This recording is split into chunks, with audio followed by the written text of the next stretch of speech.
I'm not surprised. Like I never thought Jaden Ivey would be rookie of the year. That was Paolo Banchero's first week of the season. We already all knew that.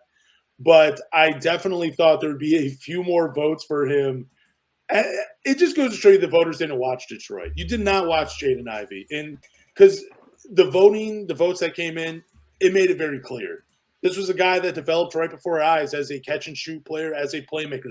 Things we've talked about this for weeks now on the podcast, his development as a rookie, how he was doing things as a rookie that we didn't think we'd see till like year 2 or year 3 from him in his game. And just goes to show you his dedication to his craft and the hard work he's willing to put into it. Yeah, he deserved it a little bit more. And I also think this is foreshadowing of him not being on the all rookie first team. I think the 5 guys that got more votes for ahead of him, more than him, they are going to be ahead of him on the all rookie first team. Yeah. I'm already preparing myself to be disappointed. And it is disappointing because it's a deserving honor for Jaden Ivey, man.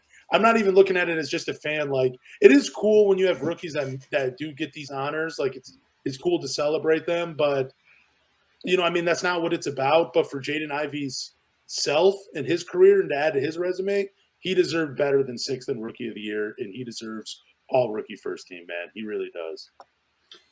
Yeah, I'm not really surprised by it. I know I remember we had a topic.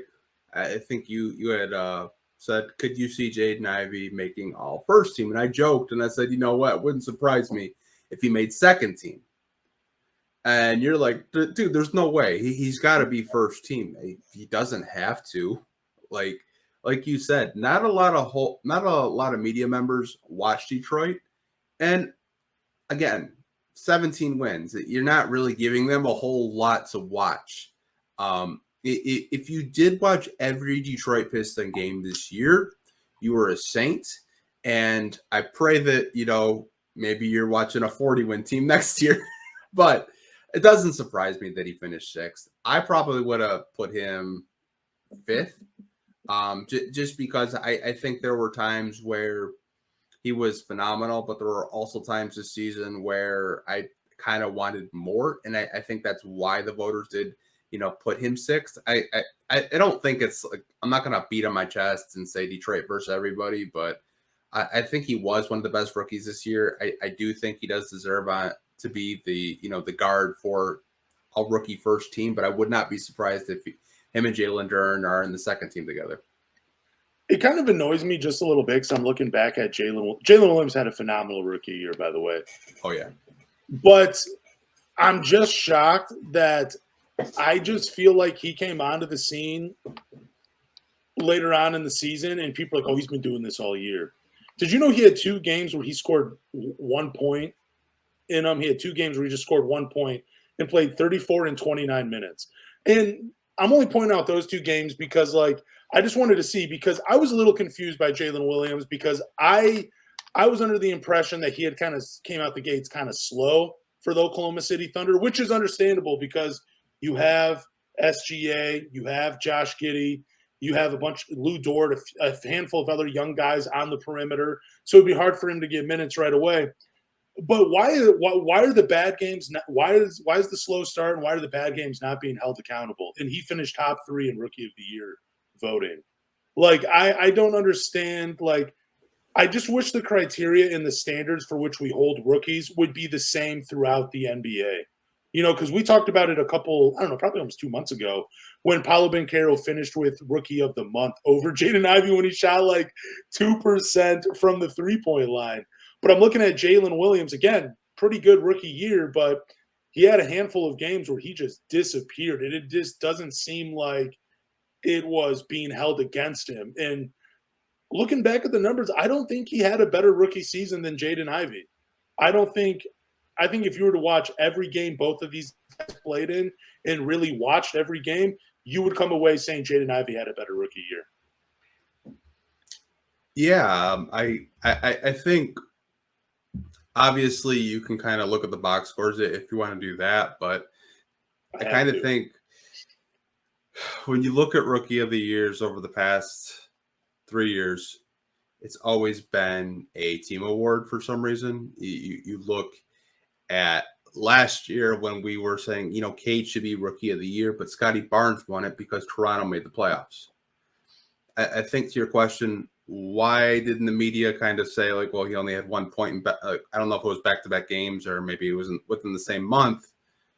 I think it's because OKC was, a play-in team to, I believe they made the playoffs this year. And I think that's the reason why Jalen Williams finished third. And the reason why Paolo won Rookie of the Year is because Orlando had over 30 wins.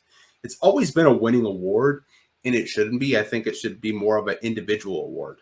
But that's just been my stance on it. But I can kind of understand where, the media does say, well, Paolo won 38 games this year. We're going to give him Rookie of the Year.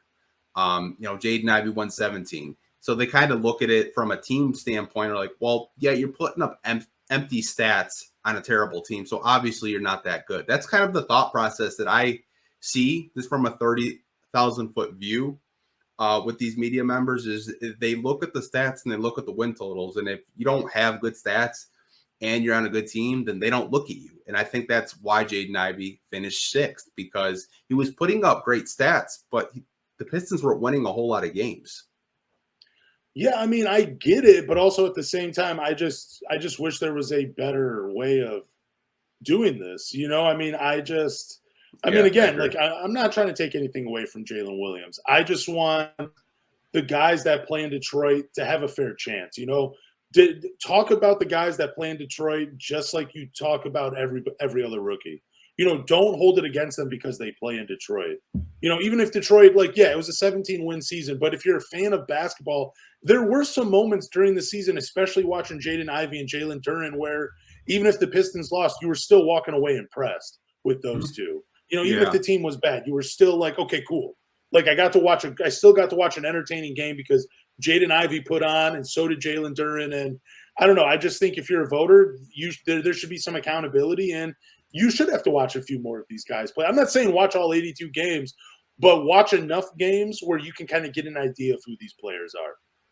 See, that's the problem with it, man. It's just that you're asking somebody to invest, time, money, energy on a bad basketball team. And I think that's why you always see, Cade getting shafted last year, finishing third. And obviously Jaden Ivey. We did not think Jaden Ivey was going to win Rookie of the Year. Straight up. We both said Paolo Banchero. But to your point, you're like, he should have finished at least third because he had one of the better rookie campaigns. But you basically have your answer is if you're not winning, then you're not even going to get recognized. Jalen Williams was on a winning team, so he got recognized. That's all it is.